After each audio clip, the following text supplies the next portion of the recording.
जय देने वाले प्रभु यीशु मसीह की हम जय जयकार करते हैं। आज फिर से एक बार प्रभु की दया में हम सब इस रविवार के दिन परमेश्वर की स्तुति, तारीफ और प्रशंसा करते हुए जमा हुए हैं। परमेश्वर का धन्यवाद।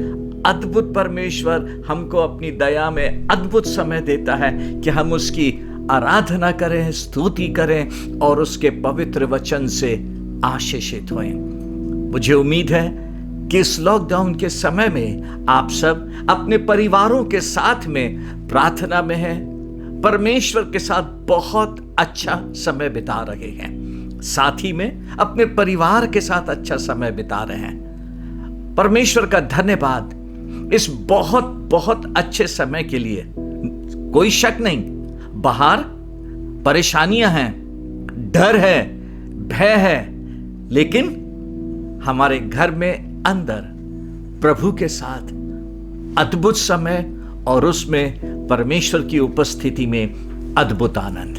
आइए आज रविवार के इस दिन में परमेश्वर के वचन में से हम सुने, सीखें और जैसा परमेश्वर हमसे कह रहा है उसके अनुसार अपने जीवन में हम आगे चलें। आज रविवार की सुबह मैं संदेश के तौर पे आपसे बात नहीं करूंगा, लेकिन बाइबल अध्ययन के तौर से आपसे बात करूंगा। प्रार्थना के साथ बैठे और प्रभु के इस वचन को बहुत ध्यान से सुन के समझें और अपने जीवन में उसको लेकर आए। आज की जो बात प्रभु ने मुझे दिया है आपके साथ बांटने के लिए, What should be our response? हमारा प्रति उत्तर क्या होना है? हमारा प्रति उत्तर क्या होना है? बाइबल हमको बताती है मत्ती रचित सुसमाचार में उसके 24वें अध्याय में, जहां यीशु मसीह से उसके चेलों ने पूछा। 3री आयत में लिखा हुआ है, जब वो जैतून पहाड़ पर बैठा था तो चेलों ने एकांत में उसके पास आकर कहा, हमें बता ये बातें कब होंगी? तेरे आने का और जगत के अंत का क्या चिन्ह होगा? अभी जिस प्रकार से हम लॉकडाउन में हैं, अपने अपने घरों में हैं, हम सब इस बात के ऊपर विचार कर रहे हैं। पूरा सोशल मीडिया इसी बात के ऊपर छाया हुआ है। यीशु मसीह का आना बहुत निकट है, वो द्वार पे है, तुरी फूकी जाने वाली है। यीशु मसीह आने वाला है। जब यीशु मसीह आने वाला है और बाइबल में लिखा हुआ है इस प्रकार से, तो ऐसे वातावरण में, ऐसी परिस्थिति में हमारा प्रति उत्तर क्या होना है? आत्मिक होके, विश्वासी होके, परमेश्वर की संतान होके, यीशु मसीह पर विश्वास करने वाले होके हमारा प्रति उत्तर क्या होना है?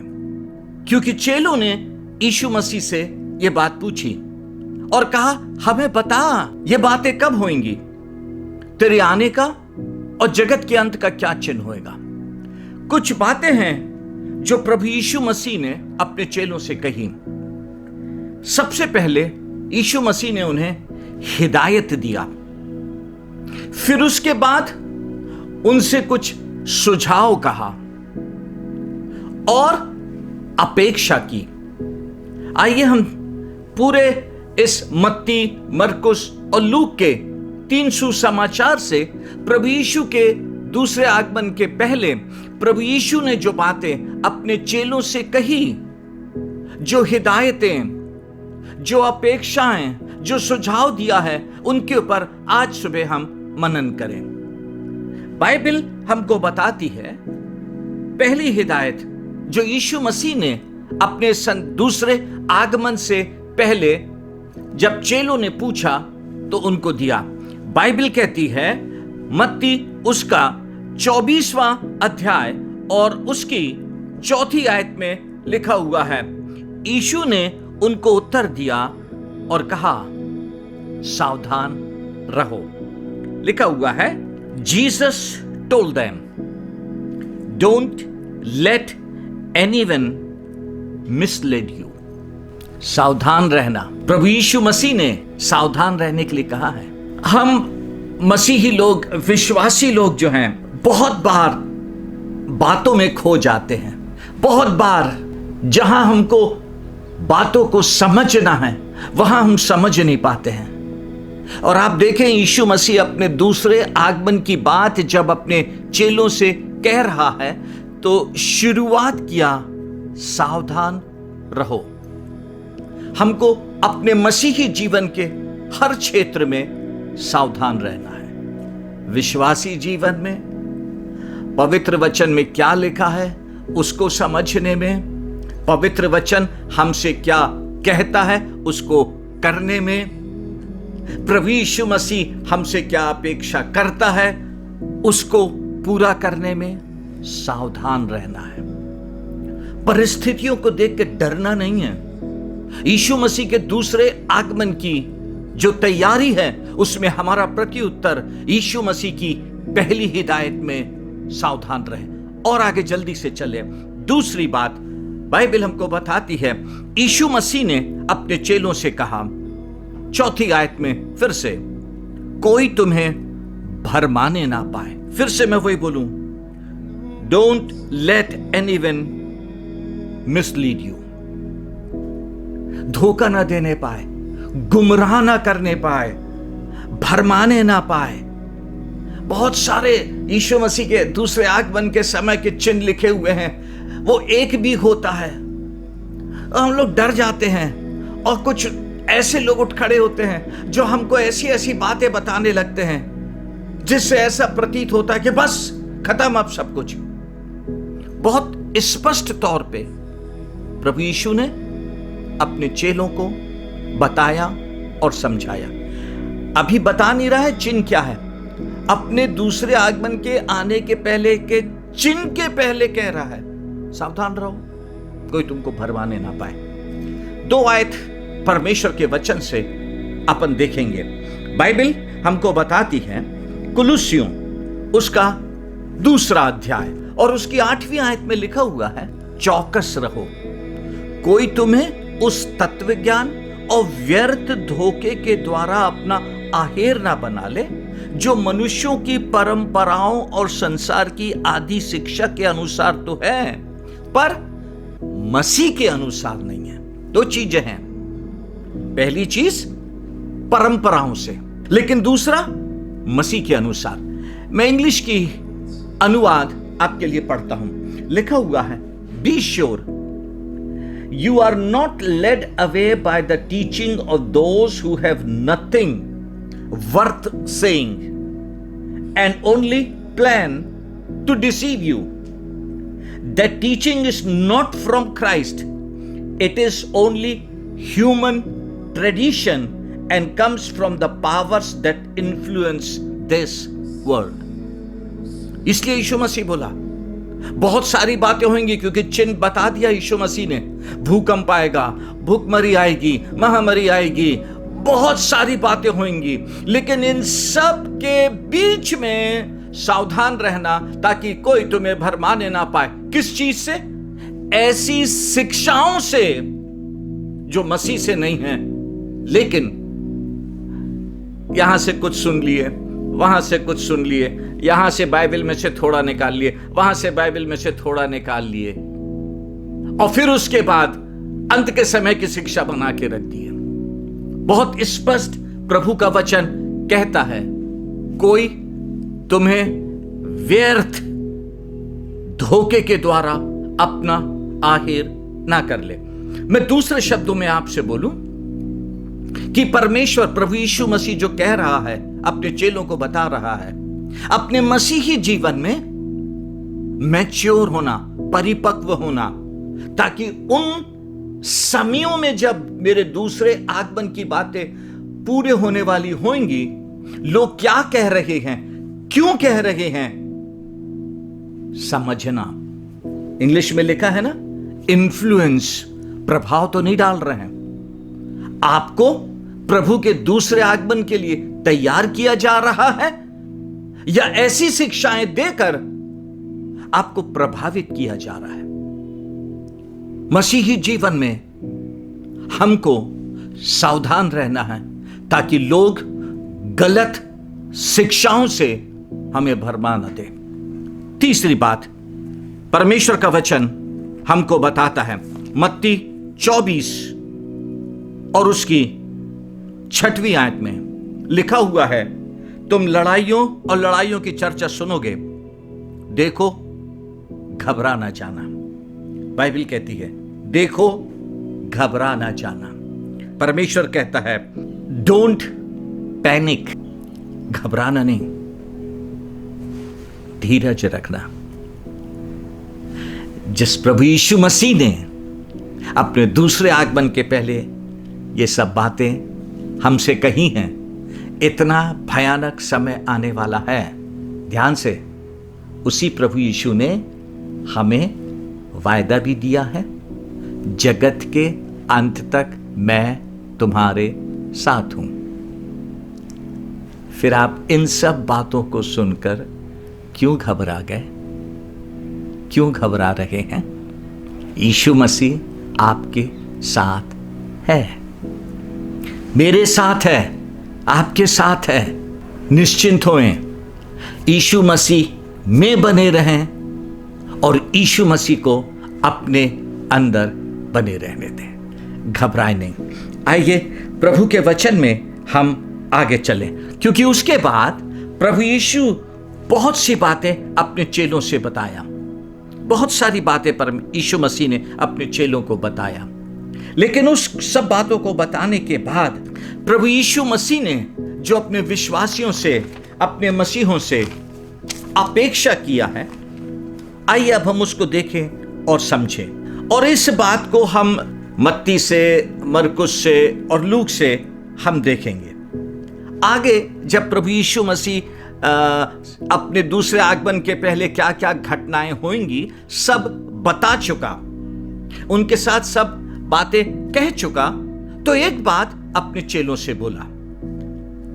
यहां से हम अपनी आज की मुख्य बात में आगे चलें। बाइबल कहती है मत्ती उसका 24वां अध्याय उसकी 44वीं आयत में, इसीलिए तुम भी तैयार रहो, क्योंकि जिस घड़ी के विषय में तुम सोचते भी नहीं हो उसी घड़ी मनुष्य का पुत्र आ जाएगा। मैं सोचता था बहुत, तैयारी तैयारी तैयारी क्या है? दूसरे आगमन के लिए यीशु के हम कैसे तैयार हुए? और इन दिनों में फोन पे, व्हाट्सएप पे, सोशल मीडिया पे भी यही बात चल रही है, हमको तैयार रहना है। यीशु मसीह भी अपने चेलों से बोला, इसलिए तुम भी तैयार रहो। जब मैं ये तैयारी कर रहा था, मैंने प्रार्थना की और पूछा, प्रभु तैयार रहने से आपका मतलब क्या है? प्रभु ने मुझे एक बात से आज की ये बात समझाई। मैं आपको परमेश्वर के वचन से बताऊं। बाइबल कहती है मत्ती रचित सुसमाचार उसका 3रा अध्याय, मत्ती उसका 3रा अध्याय और उसकी 8वीं आयत में लिखा हुआ है। ये वो अध्याय है जब यूहन्ना बपतिस्मा देने वाला यरदन नदी के पास में आया, लोग उससे बपतिस्मा ले रहे थे, वो उनको प्रचार कर रहा था। उस प्रचार में यूहन्ना ने एक बात कही, ध्यान से सुने, इसलिए मन फिराव के योग्य फल लाओ। इंग्लिश में सुने, change your hearts and show by the way you live that you have changed. Change your hearts, अपने मनों को बदलो और फिर उसके बाद ऐसा जीवन जियो जिससे दिखाई दे कि तुम्हारा हृदय परिवर्तित हो गया है। यह वचन था यूहन्ना का जो उसने उस समय लोगों को दिया। और आज प्रभु यीशु अपने दूसरे आगमन से पहले जो हिदायत अपने चेलों को दे रहा है और अपने पवित्र वचन में लिख के हमको दे रहा है, तैयार रहो। कैसे? क्योंकि आप देखें आज सोशल मीडिया में एक बार बार प्रचार किया जा रहा है, पश्चाताप पश्चाताप। कोई शक नहीं, हम सबका उत्तर पश्चाताप करना है। लेकिन आज मैं उसमें एक छोटी सी बात परमेश्वर के वचन के अनुसार और जोड़ना चाहता हूं, जो यूहन्ना ने उस समय कही थी। लिखा हुआ है, change your heart and show by the way you live that you have changed. अपने हृदयों को बदलो और फिर ऐसा जीवन जियो जिससे दिखाई दे कि तुमने अपना हृदय बदल लिया है। वो है यीशु मसीह के दूसरे आगमन के लिए तैयारी। जिस चीज के लिए हमने मन फिराया है, जिस बात के लिए हमको अंदर पवित्र आत्मा ने कायल किया है, जिस बात के लिए हमारे अंदर बहुत दुख अफसोस आया है और उसके लिए हमने यीशु मसीह से माफी मांगा है, परमेश्वर का वचन सिखा रहा है, अब उसको छोड़कर हम ऐसा जीवन जिए कि हमारे जीवन को देखकर लोग समझें हमने मन फिराया है, हमने यीशु मसीह को अपने जीवन का प्रभु बना लिया है। अब यीशु मसीह हमारे जीवन पर राज्य कर रहा है। आगे चलें। दूसरी बात यीशु मसीह ने जो अपने चेलों से हिदायत के तौर पे कही, वो मरकुस के 13वें अध्याय में लिखा है। वहां भी यीशु मसीह के दूसरे आगमन के विषय में मरकुस ने लिखा है। और इस 13वें अध्याय में कई बार एक बात यीशु मसीह ने अपने चेलों से कही, और वो थी, बी केयरफुल, जागते रहो, जागते रहो। हमें तैयारी जो है, जिस बात की हिदायत यीशु मसीह ने दिया है, जागृत रहने के लिए कहा है। हमारे मसीही जीवन में बहुत सारी बातें आएंगी, बहुत सारी बातें। आइए जल्दी से हम उन बातों को देखें जो लिखी हुई है। 9वीं आयत में लिखा हुआ है, परंतु तुम अपने विषय में चौकस रहो। फिर से इंग्लिश का अनुवाद सुने। You must be careful, there are people who will arrest you and take you to be judged for being my followers।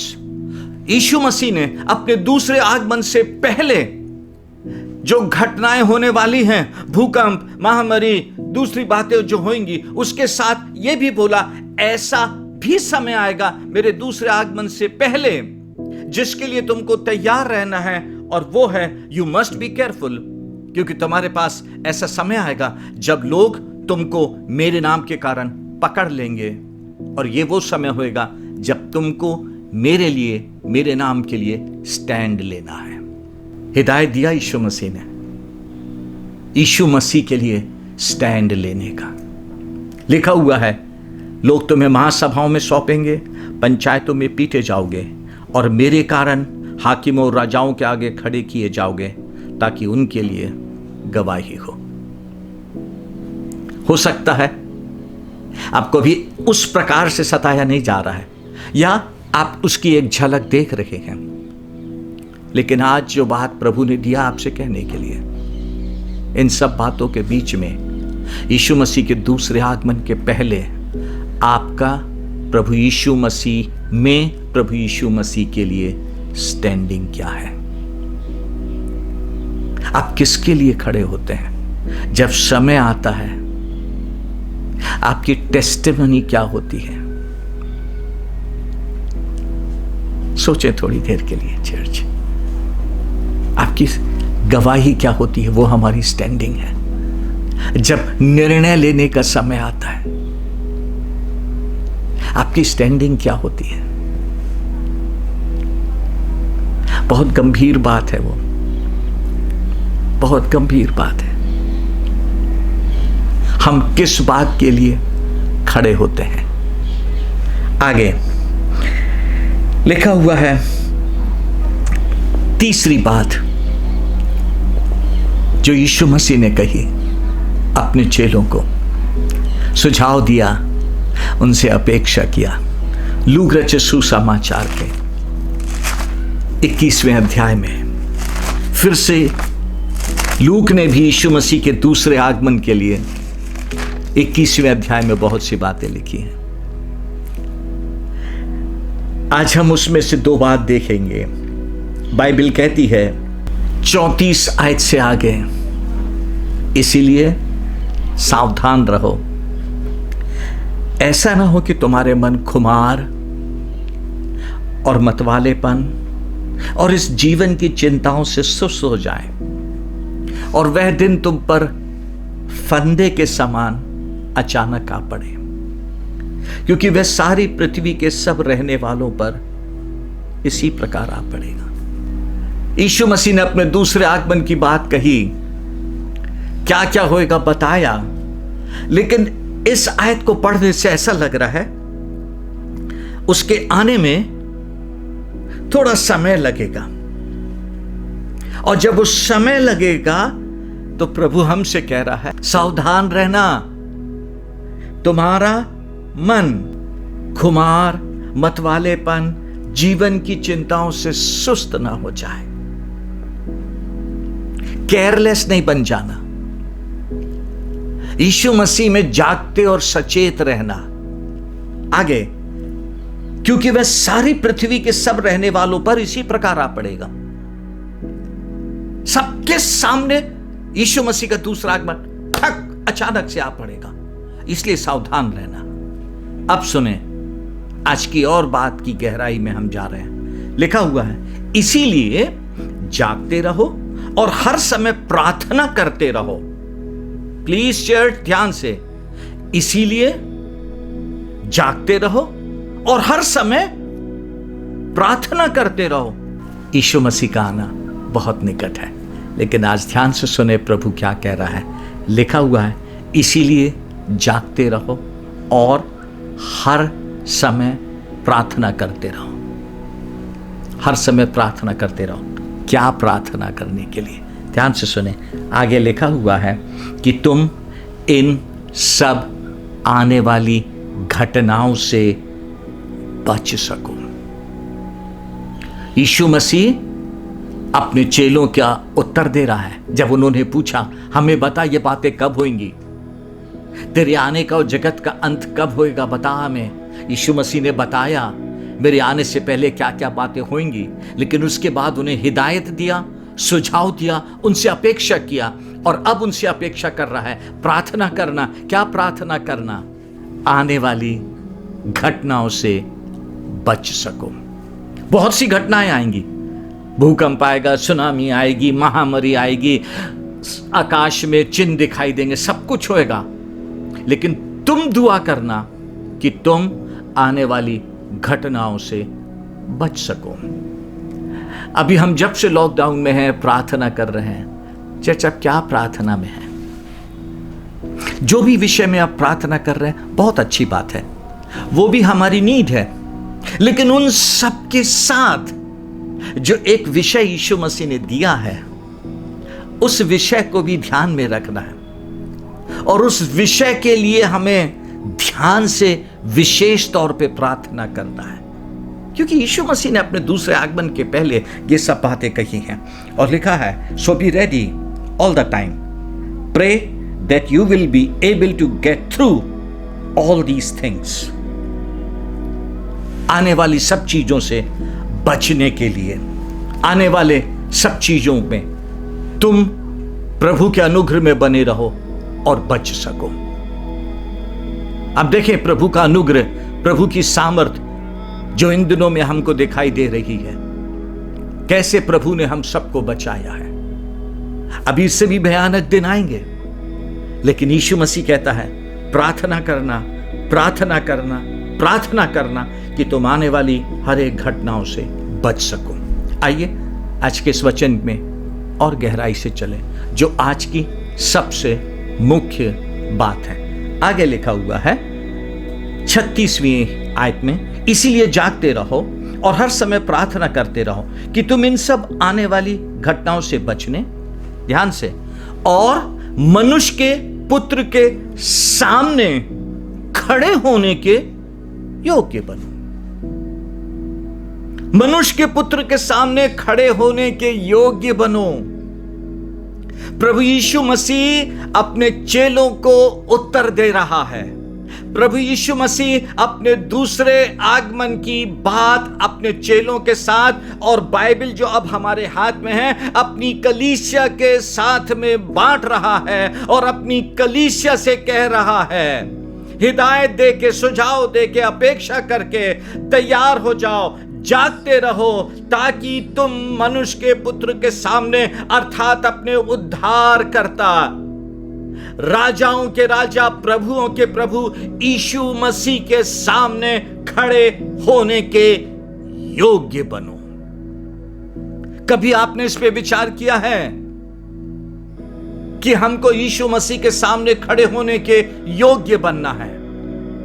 मैं उसको इस प्रकार से एक छोटे से उदाहरण से समझाऊं, कोशिश कर रहा हूं इस बहुत छोटे से उदाहरण से आपको समझाने के लिए। हम माता पिता जब परमेश्वर की आशीष में संतान पाते हैं, हम अपनी उस संतान के लिए सब कुछ करने की कोशिश करते हैं। जैसे जैसे बच्चा बड़ा होता है, 4 साल का होता है, हम शहर में सबसे अच्छा स्कूल उसके लिए ढूंढते हैं, वहां जाते हैं, उसका एडमिशन कराते हैं। कितनी भी फीस हो हम उसको पे करने के लिए तैयार रहते हैं, मेहनत करते हैं, उसके लिए बेस्ट यूनिफॉर्म लेकर आते हैं, उसके लिए बेस्ट स्कूल बैग लेकर आते हैं, उसके लिए बेस्ट टिफिन का बॉक्स लेकर आते हैं। हम अपनी तरफ से सब बेस्ट करते हैं ताकि बच्चा स्कूल में जब उसका एडमिशन हो जाए तो वहां जाके बहुत अच्छी पढ़ाई करे। एडमिशन माता पिता की तरफ से, पढ़ने का वातावरण माता पिता की तरफ से, लेकिन स्कूल में एडमिशन होने के बाद बच्चे की जिम्मेदारी है पढ़ाई करना। बच्चे की जिम्मेदारी है सीखना। A for apple, B for baby, C for cat। बच्चे की जिम्मेदारी है 2 एकम 2, 2 दूनी 4, 2 तिया 6 सीखना। बिल्कुल वैसे ही प्रभु ने हमारे लिए किया, एक बड़ी कीमत हमारे लिए चुकाया है। क्रूस के ऊपर अपनी जान देकर, अपमान सह के, निंदा सह के, हमारे पापों को अपने ऊपर लेके पिता का क्रोध शांत किया, क्रूस की भयानक मृत्यु को सहकर। और जब हमने विश्वास किया, हमको उसकी दया में पापों की क्षमा मिली, उसके अनुग्रह में उद्धार मिला, उसके अनुग्रह में नया जीवन मिला। और जैसा बाइबल कहती है, उसके अनुग्रह में परमेश्वर ने यीशु मसीह में हमें अंधकार में से निकालकर ज्योति में लेकर आया। पहले हम अंधकार थे, अब हम ज्योति हो गए हैं। पहले हम अंधकार की संतान थे, अब हम ज्योति की संतान हो गए हैं। चर्च, उद्धार का काम प्रभु यीशु मसीह में हमारे लिए मुफ्त हुआ है, लेकिन जब उद्धार मिल गया है, उसके बाद का काम अर्थात नया जन्म पाके मसीह के साथ साथ चलना आपका और मेरा काम है। इसलिए यीशु मसीह अपने चेलों को दूसरे आगमन के समय इतनी मुख्य बात बोला, जागते रहो, प्रार्थना करते रहो आने वाली घटनाओं से बचने के लिए, लेकिन उसी के साथ मनुष्य के पुत्र के सामने खड़े होने के योग्य बनो।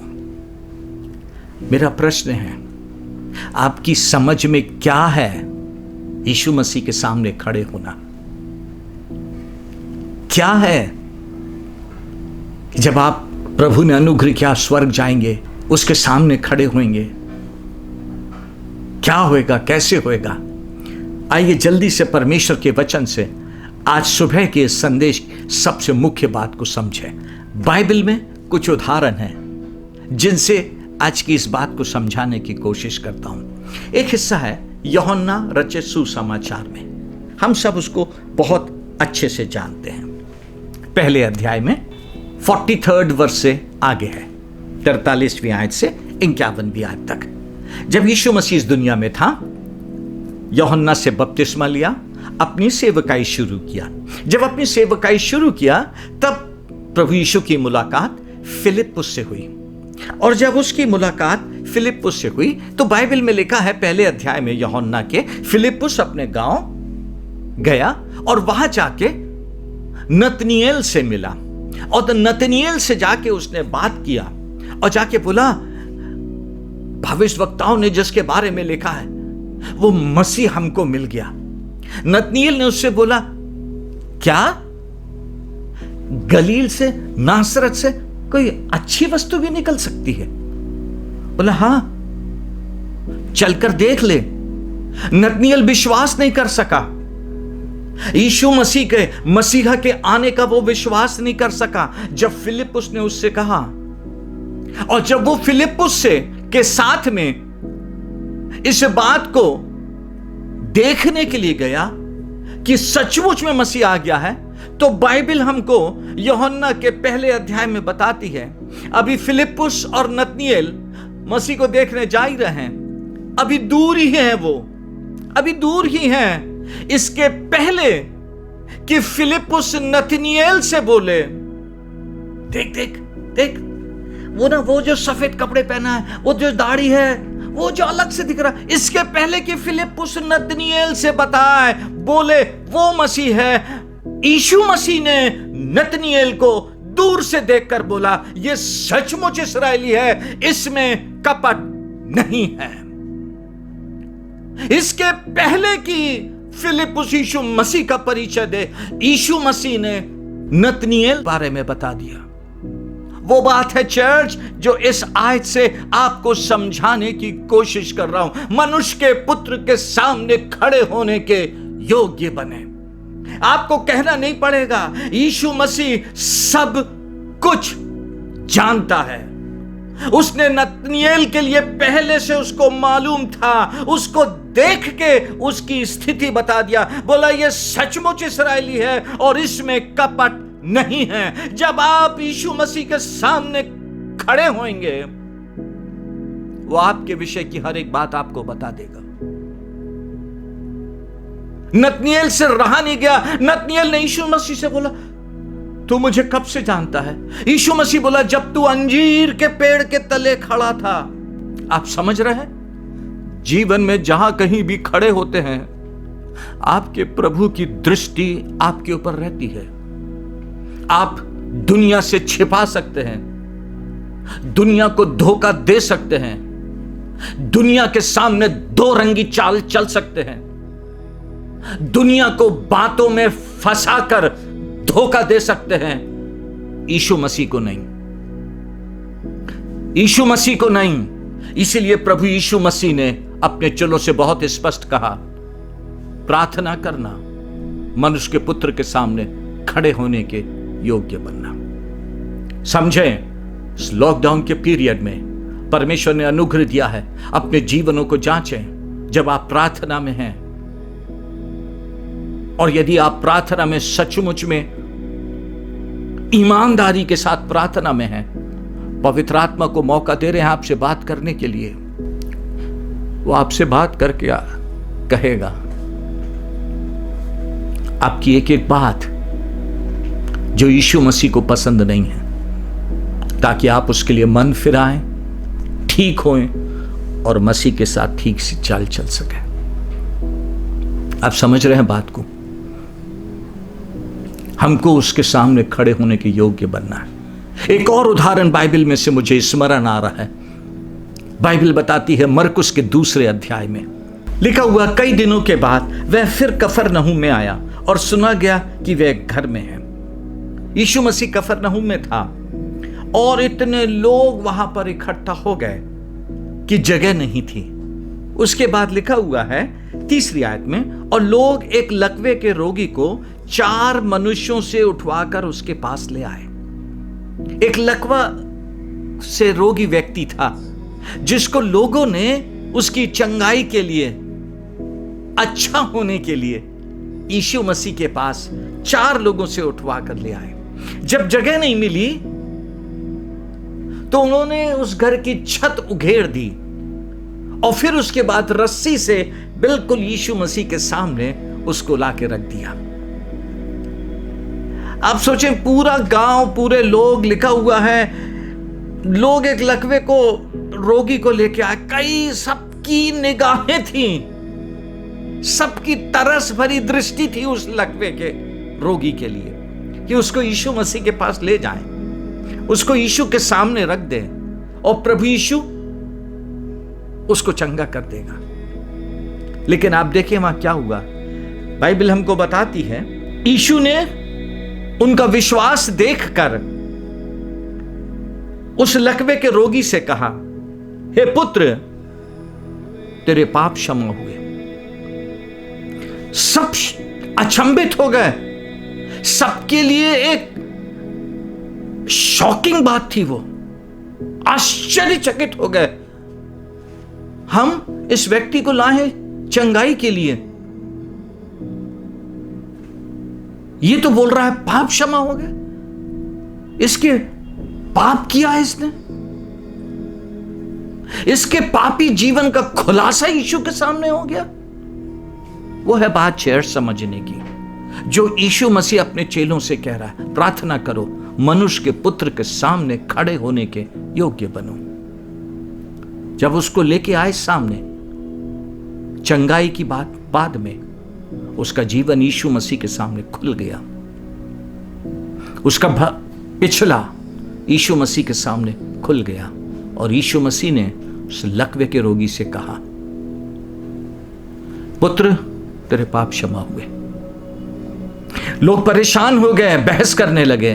तब यीशु मसीह ने बोला, सहज क्या है ये कहना तेरे पाप क्षमा हुए, या ये कहना उठ, अपनी खाट उठा और चल फिर। और लकवे का रोगी चंगा हो गया।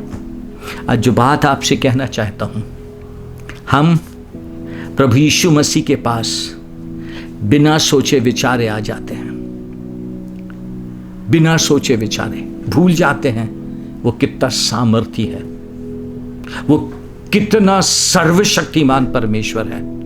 उसको आपका सब कुछ मालूम है, वो सब कुछ आपके विषय में जानता है, उससे कुछ भी छिपा नहीं है, कुछ भी नहीं छिपा है। नतानिएल को देख के बोल दिया, सचमुच इस्राएली है, इसमें कपट नहीं।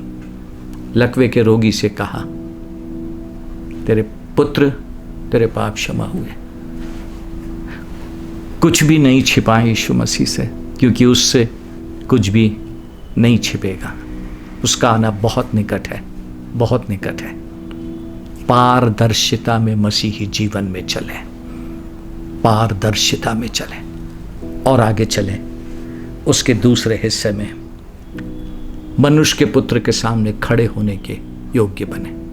क्यों यीशु मसीह ने यह बात बोला अपने चेलों से और अपनी कलीसिया से? उसका दूसरा पहलू बाइबल हमको बताती है। रोमियो उसके दूसरे अध्याय में, रोमियो उसका दूसरा अध्याय और उसकी 6वीं आयत में लिखा हुआ है, दी अदर साइड, दूसरा पहलू, वह हरेक को उसके कामों के अनुसार बदला देगा। जब तक यीशु मसीह को नहीं जानते थे, हमारे काम अंधकार के थे, हमारे काम बुरे थे, हमारे काम गंदे थे। लेकिन जब यीशु मसीह को जान लिया, यीशु मसीह को जानने से पापों की क्षमा मिली, मन फिराया, पश्चाताप किया, परमेश्वर चाहता है हमारा जीवन विश्वासी के समान हो। और बाइबल यहां कह रही है, वह हर एक को उसके कामों के अनुसार बदला देगा। यीशु मसीह में आने के बाद आपके काम कैसे हैं? क्योंकि जब यीशु मसीह आएगा, हम सब उसके सामने खड़े होंगे, वो न्याय करेगा। और न्याय क्या होगा? हमारे काम, हमारे कामों के अनुसार यीशु मसीह हमको या तो प्रतिफल देगा या फिर हम सब कुछ खो देंगे। आप समझे बात को? इस बात को आगे जाने से पहले मैं कुछ बहुत महत्वपूर्ण बात आपसे कहना चाहता हूं, जो प्रभु ने मुझे आपको समझाने के लिए दिया है। बहुत डरते हुए कह रहा हूं मैं, जो हमें समझना है, क्योंकि हम बहुत यीशु मसीह के दूसरे आगमन के निकट हैं, बहुत निकट है। तैयारी चाहिए, तैयारी। प्लीज समझिए बात को। यीशु मसीह ने उदाहरण दिया जिसको हम सब जानते हैं, लेकिन उस उदाहरण में जो बात यीशु मसीह ने कही वो आज आपसे कहना चाहता हूं। हम सब क्योंकि यीशु के दूसरे आगमन की बात कर रहे हैं, 10 कुंवारियों का उदाहरण दिया। 10 जानती थी दूल्हा आने वाला है, 10 को मालूम था, इसलिए 10 एक साथ दूल्हे से भेंट करने के लिए निकली। आधी रात को धूम मची, दूल्हे के आने में देर हो गई, उन लोग रुक गए, सो गए। आधी रात को धूम मची, देखो दूल्हा आ रहा है। 5 जो समझदार थी उन्होंने अपनी मशाले जलाए, कुप्पियों में जो तेल था उससे मशाले जलाए और यीशु मसीह के साथ हो लिए। सुने, आज की बात सुने चर्च। समझदारों ने उत्तर दिया, कदाचित यह हमारे और तुम्हारे लिए पूरा ना हो, भला तो यह है कि तुम बेचने वालों के पास जाकर अपने लिए मोल ले लो। जब वे मोल लेने को जा रही थी तो दूल्हा आ पहुंचा और जो तैयार थी वे उसके साथ विवाह के घर में चली गई। ध्यान से, जो तैयार थी वे दूल्हे के साथ उसके घर में चली गई। द्वार बंद हो गया। इस बात को पढ़ के मुझे लग रहा है न्याय 2 बार हो गया।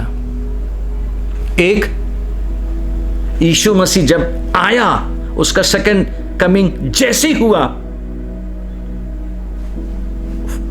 क्षणों में ही न्याय हो गया वो। और फिर उसके बाद दूसरा न्याय, जब हम यीशु मसीह के पास स्वर्ग में होंगे, उसके सामने खड़े होंगे, वो प्रतिफल का न्याय होगा। लेकिन अभी उसके बाद वे दूसरी कुमारियां भी आकर कहने लगी, हे स्वामी, हमारे लिए द्वार खोल दे।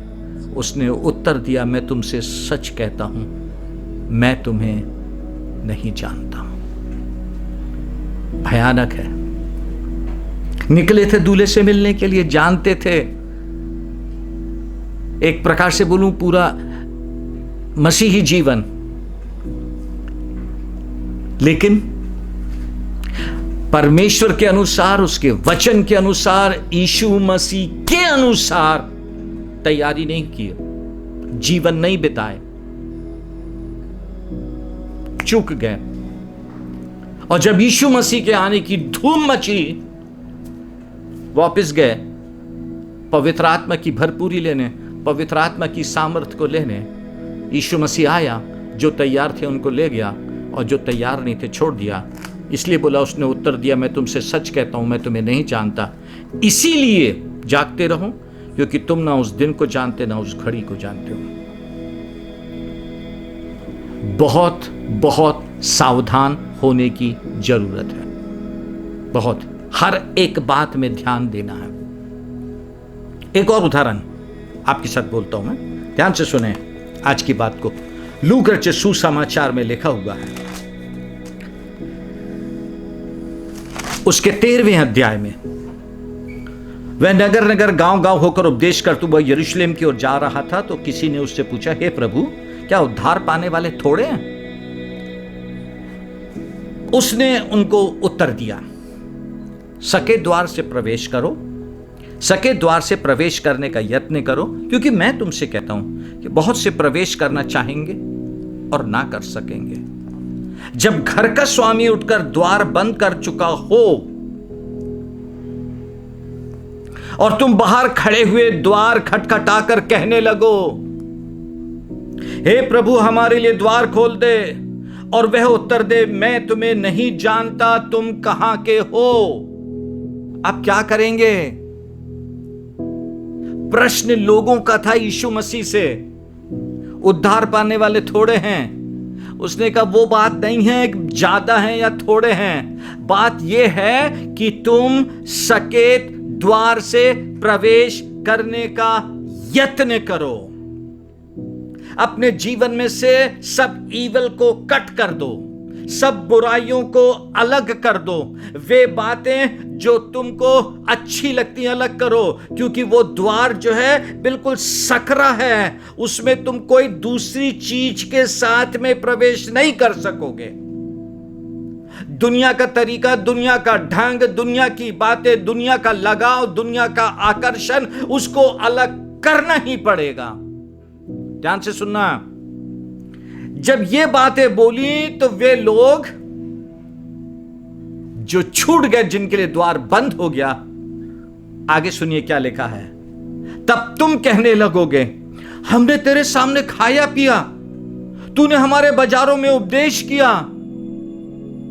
आप समझ रहे हैं? हमने तेरे सामने खाया पिया, तूने हमारे बाजारों में उपदेश किया, मीटिंग ऑर्गेनाइज की थी, हमने डोनेशन दिया था, हमने तेरे लिए ये वाले काम किए थे, हम चर्च में ऐसे थे।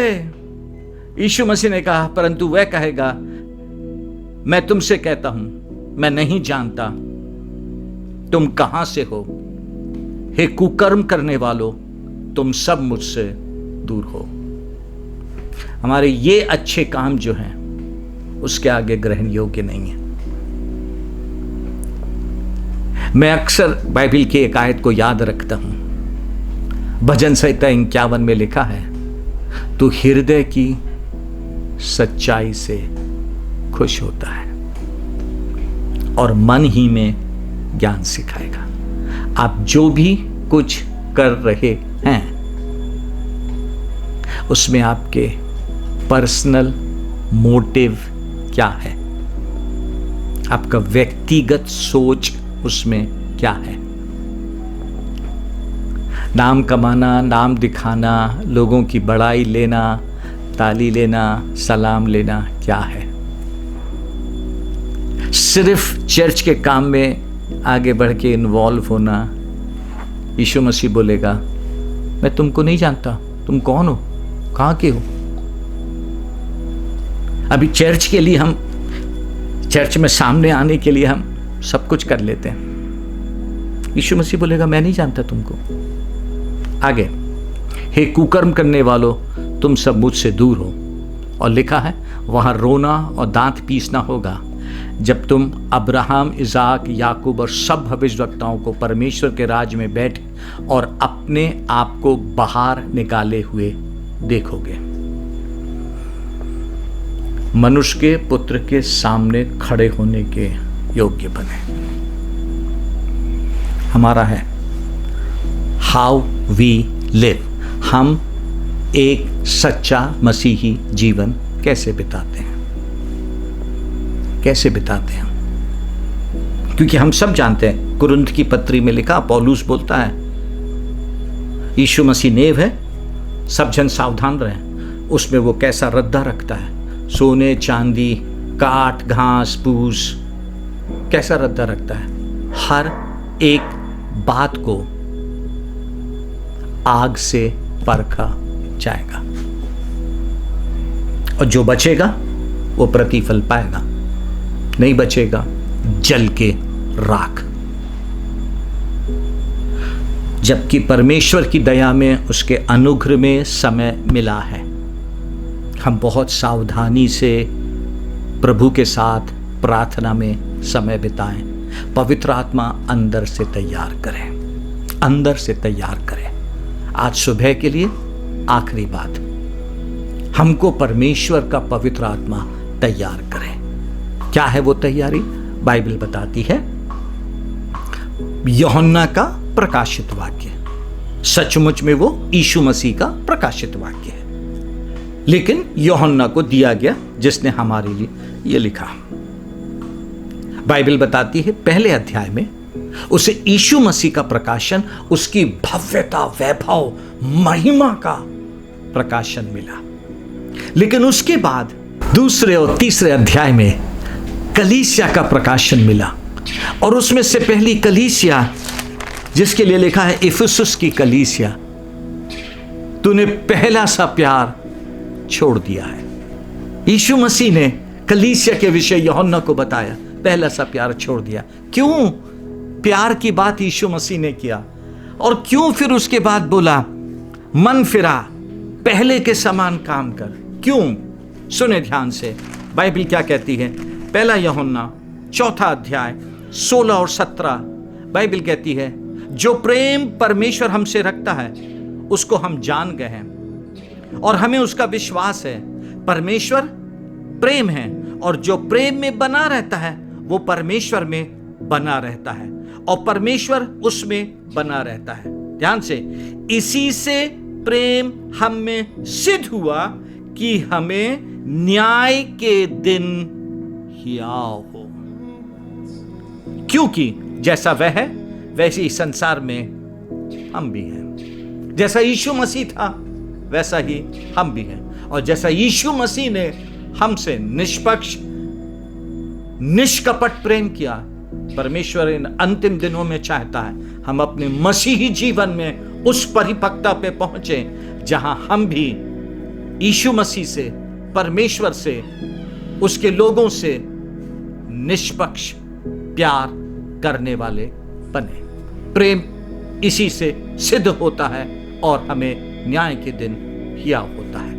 वो प्रेम की भरपूरी हमारे जीवन में आए, वो प्रेम हमारे अंदर से दिखाई दे, जो झुंझलाता नहीं, जो बुरा नहीं मानता, जो अनरीति नहीं चलता, सब बातें सह लेता है, अपने अंदर से यीशु मसीह को दिखाता है। आज की सुबह रविवार की इस आराधना में एक छोटा सा अध्ययन ध्यान से समझें। यीशु मसीह ने अपने दूसरे आगमन से पहले में हिदायत दी, सुझाव दिए, अपेक्षा करी। सावधान रहें, घबराएं नहीं, धोखे में नहीं जाएं, जागते और प्रार्थना करते रहें आने वाली घटनाओं से बचने के लिए और मनुष्य के पुत्र के सामने खड़े होने के लिए। आइए प्रार्थना करें, हम अपने आप को प्रभु के आगे समर्पित करें। आज प्रभु से कहें, प्रभु यीशु मुझ पर दया कर, मुझ पर दया कर, मैं आने वाली बातों से घबरा ना जाऊं। प्रभु यीशु, आपका पवित्र आत्मा आपके वचन के द्वारा मुझे परिपक्व करे, किसी भी बातों के गलत शिक्षाओं से मैं भरमाए ना जाऊं, लेकिन आपके अनुग्रह की दृष्टि चाहता हूं, ताकि प्रभु यीशु विश्वास में दृढ़, पवित्र आत्मा से आत्मा में बलवंत होता जाऊं, नया समर्पण, ताकि जैसा इन दिनों में मैं आपकी बातों को समझ के मन फिरा रहा हूं, आने वाले दिनों में मेरा जीवन अब बिल्कुल वैसा ही दिखाई दे। आने वाली घटनाओं से आप हमको बचाएं और आपका पवित्र आत्मा हमें यीशु मसीह आपके सामने खड़े होने के योग्य बनाए। दया करें, अनुग्रह करें, आशीषित करें। सारी महिमा प्रभु यीशु मसीह हम आपको देते हैं, यीशु मसीह के नाम से, आमीन। प्रभु आप सबको बहुत आशीष दे। समय बिताएं पवित्र आत्मा में, ताकि पवित्र आत्मा आपको यीशु मसीह के सामने खड़े होने के योग्य बनाए। God bless you.